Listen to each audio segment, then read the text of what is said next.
That golden spoonful of honey in your tea? Yeah, it's basically bee throw-up. Delicious, artisanal, carefully engineered throw-up. Here's the twist. Bees don't just sip nectar, they store it in a special honey stomach. Add enzymes like tiny flying chemists, then regurgitate it for their friends, who pass it around like a very exclusive, very sticky potluck. Why? To turn watery plant juice into a sugar-packed, bacteria-proof superfood that basically never spoils.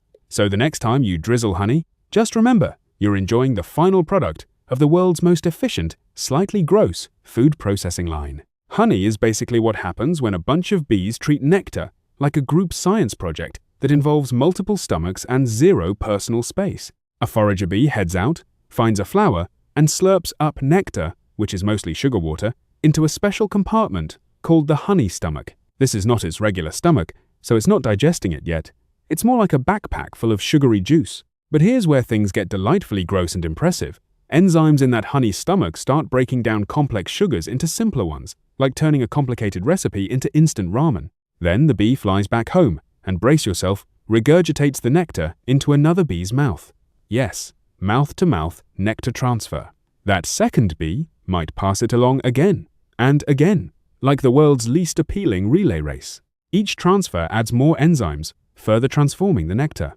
So what you're eating on toast is the result of multiple bees politely vomiting into each other's faces for the sake of chemistry. And somehow, through this chaotic chain of regurgitation, they create something clean, stable, and delicious.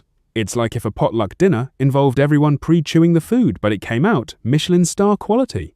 What really upgrades nectar from basic flower juice to long-lasting honey is not just the bee's enthusiasm for spitting, it's chemistry doing some heavy lifting. Inside the bee's honey stomach, enzymes like invertase start chopping up sucrose, which is a disaccharide, into simpler sugars, glucose and fructose. Think of sucrose like a bunk bed of sugar molecules, and the enzyme is the friend who shows up and says, "Nope, you're getting two separate twin beds now."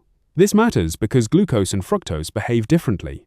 They're more stable and less likely to crystallize quickly, which is key for honey's shelf life. Another enzyme, glucose oxidase, gets involved and produces small amounts of hydrogen peroxide.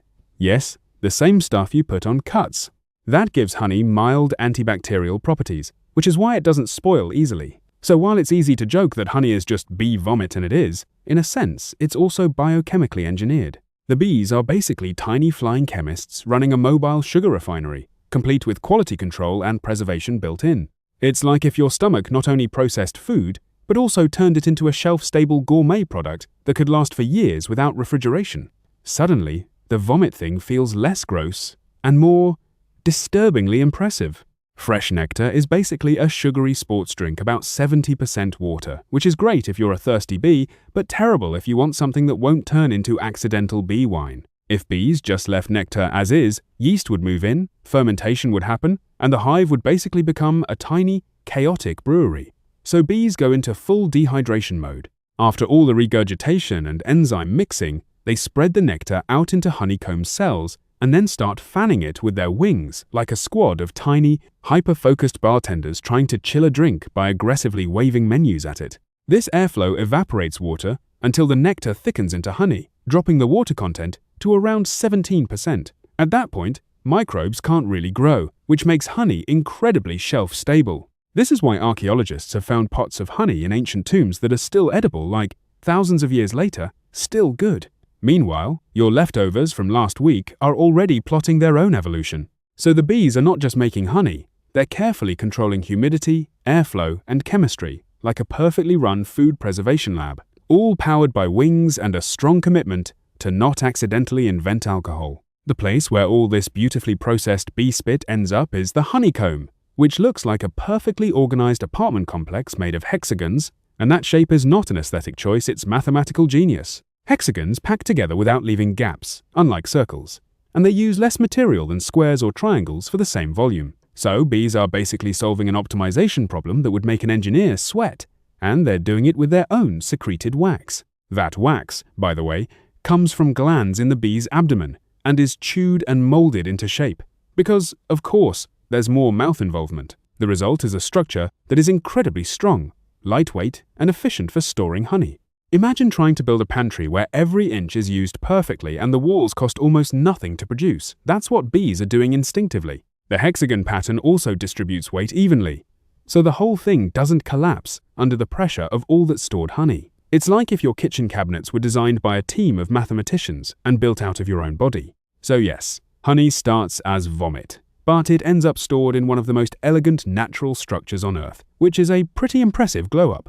After all the enzyme mixing, water evaporation, and careful placement into those perfect hexagonal cells, the bees do one final thing that really seals the deal literally. They cap each filled cell with a thin layer of wax, like putting a lid on a jar of very expensive, very processed nectar. This sealing step is crucial because it locks out moisture from the air and keeps the honey at that low water content where microbes can't thrive.